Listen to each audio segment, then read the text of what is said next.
हम सब यहाँ शिक्षक दिवस के अवसर पर एकत्रित किए हैं। आप सभी को शिक्षक दिवस की ढेरों शुभकामनाएं। गुरु बिन ज्ञान ना होत है, गुरु बिन दिशा अनजान, गुरु बिन इंद्रिय न सत।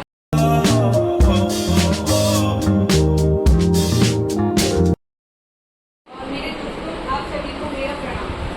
आज हम सब यहाँ शिक्षक दिवस के अवसर पर एकत्रित किए हैं। आप सभी को शिक्षक दिवस की ढेरों शुभकामनाएं।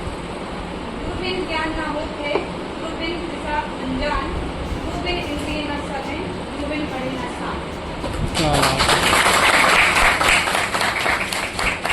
मैं प्रिंसिपल सर के स्वागत के लिए अपन को बुलाना चाहूँगी। दुआएं प्रिंसिपल सर का। सभी स्टूडेंट कौन है भाई यहाँ से?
ये है भाई, ये आ रहा है।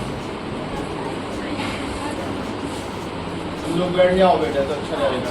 बैठ जाओ, बैठे बैठे ताली बजाओ।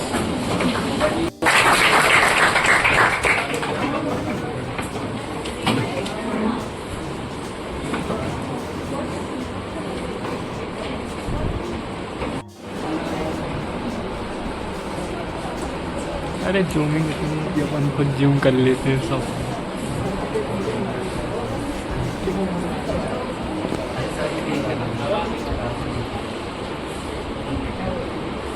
ये आ गया।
ध्यान दे।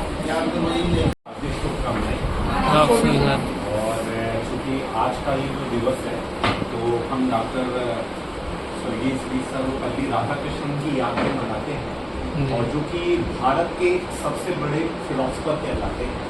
जी। अगर जैसे हम पश्चिम देशों में अगर फिलोसफर की बात करते हैं प्लेटो अरस्तु, जिन्होंने वहाँ के समाज के हिसाब से जो विचारधाराएं दी, तो आधुनिक भारत के अगर बारे में हम बात करें तो जो सबसे वर्तमान समय के हिसाब से जो सबसे ज़्यादा विचार प्रासंगिक रहे हैं वो डॉक्टर सर्वपल्ली राधाकृष्णन के रहे हैं, जो कि आज की जैसे अब देखा गया है बदलता हुआ परिवेश है। इस परिवेश में आप देख रहे हैं कि मॉडर्न सोसाइटी जहाँ पे आज टेक्नोलॉजी ICT का ज़माना है, जो कि विशुद्ध रूप से विज्ञान पर आधारित है और विज्ञान की विचारधारा और आधुनिक सोच को उसी समय डॉक्टर सर्वपल्ली राधाकृष्णन ने पूरी तरह से प्रतिपादित कर दिया था, जिनका जो सेंट्रल फिलॉसफी, जो सेंट्रल आइडिया वो ये था कि भारत जो जाना जाता है वो अपनी प्राचीन संस्कृति के लिए जाना जाता है, अपने प्राचीन गौरव के लिए। जब आप प्राचीन इतिहास में पढ़ते हैं तो जितने भी हमारे, मैंने आप लोगों को जैसे इतिहास के विषय में ऑलरेडी बताया है कि हर चीज का उद्गम और मूल स्रोत केवल वेद है। ऐसी कोई भी चीज नहीं है जिसका जिक्र वेद में ना हो, चाहे वो आपका आयुर्वेद हो, चाहे कैसे स्वस्थ रहना है, कैसे जीवन जीना है, और चाहे कोई भी विज्ञान की खोज हो। और आप सभी को पता है सारी विज्ञान की खोजें भारत में प्राचीन इतिहास के समय में ही हो गई थी।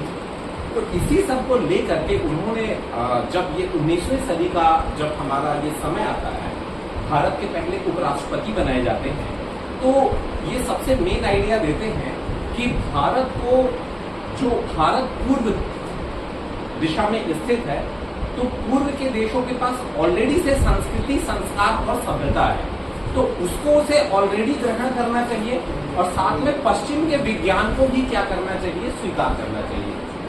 तो पश्चिम का विज्ञान और पूर्व की संस्कृति ये मिल करके दोनों इनका संमिश्रण होकर के एक आधुनिक विचारधारा का क्या होगा बताइए, डेवलपमेंट होगा। और पश्चिम के देशों में क्या समस्याएं हैं, वहां का कल्चर और जो संस्कृति है वो उनके पास उतने मतलब उस तरह नहीं है जिस तरह हमारे भारत के पास है। तो पश्चिम को पूर्व से सीखना चाहिए और पूर्व को पश्चिम से सीखना चाहिए। जैसे भारत ने अपना परमाणु परीक्षण किया तो पहले यूरोपीय देश और अमेरिका, आप सभी जानते हैं, इन्होंने परमाणु परीक्षण किया, तो उन्होंने बोला कि हमें इस विज्ञान को भी सीखना है, लेकिन उस परमाणु बम का उपयोग कैसे करना है ये हमें भारतीय संस्कृति से सीखना है। जैसे भारत की जो न्यूक्लियर पॉलिसी थी वो पहले अटैक करने की नहीं थी, वो अपनी तरफ सुरक्षा के लिए थी। आज आप देख रहे हैं रशिया और यूक्रेन का जो वॉर चल रहा है, तो कहीं ना कहीं वो कहते थे कि इस विज्ञान में भी नैतिकता का समावेश होना चाहिए, संस्कारों और संस्कृति का समावेश होना चाहिए, जिससे हम लगातार क्या करेंगे, प्रगति करेंगे। आज आप देख रहे हैं कि जैसे भारतीय संस्कृति को बढ़ चढ़ करके यूरोपीय देश भी अपना रहे हैं। आप चाहे इस्कॉन टेम्पल के माध्यम से देखें, चाहे आप योग के माध्यम से देखें, आज अंतरराष्ट्रीय स्तर पे योग विद्या को स्थापित कर दिया गया है। तो भारत की जो संस्कृति है ये कहाँ जा रही है, यूरोप में। और यूरोप का जो ज्ञान विज्ञान है, आज आप देखते हैं यूट्यूब आ गया है, गूगल आ गया है, ये सबसे आज आप घर बैठे ही सारी चीज सीख सकते हैं। आज वो जमाना नहीं है जब विद्यार्थी ज्ञान, नॉलेज या इंफॉर्मेशन के अभाव में रहे। आज अगर किसी भी विद्यार्थी में कैलिबर है तो घर बैठे सिलेक्शन प्राप्त कर सकता है, सिर्फ इस इंटरनेट की टेक्नोलॉजी से। सभी कुछ अवेलेबल है, सारा ज्ञान की अवेलेबल नहीं है बताइए, आज सब कुछ है। तो उसी विचारधारा को, इतनी प्रासंगिक विचारधारा सर्वपल्ली जी की थी, जो कि आज के विषय में आपके हर जीवन में, हर क्षेत्र में पूरी तरह से क्या है, उपयुक्त है। तो ये इनके विचार थे और इसी नींव पे इमारत में अगर भारत लगातार प्रयास कर रहा है और आगे बढ़े तो निश्चित रूप से जो विश्व गुरु बनने का हमने सपना देखा है वो निश्चित रूप से होगा। दूसरी चीज, सबसे ज्यादा जैसे जितनी भी डेवलप कंट्री हैं, आज आप चाहे अमेरिका देखें या जापान देखें या सिंगापुर देखें, इन सभी में सबसे ज्यादा सम्मान शिक्षकों का होता है, क्योंकि शिक्षक किसी भी देश की शिक्षा और शिक्षक किसी भी देश की नींव होता है, और उसी बिना एजुकेशन के डेवलपमेंट पॉसिबल है ही नहीं। जितना ज्यादा स्ट्रॉन्ग एजुकेशन होगा उतना ही ज्यादा स्ट्रॉन्ग डेवलपमेंट होगा। आप देखिए आज हमारे पास स्ट्रॉन्ग माइंड है कि नहीं, आप नासा देखिए, गूगल देखिए, या आप चाहे ट्विटर देखिए, हर जगह इंडियन ब्रेन्स काम कर रहे हैं। बस थोड़ी सी अगर उसे जरूरत है तो उनको यहाँ सही अवसर और एक सही स्टार्टअप योजना उसको इम्प्लीमेशन की आवश्यकता है, जो कि सर्वपल्ली राधाकृष्णन जी के विचार हैं। इसी के साथ अपने शब्दों को विराम देना चाहूंगा। बहुत बहुत धन्यवाद। अपने जीवन में डॉक्टर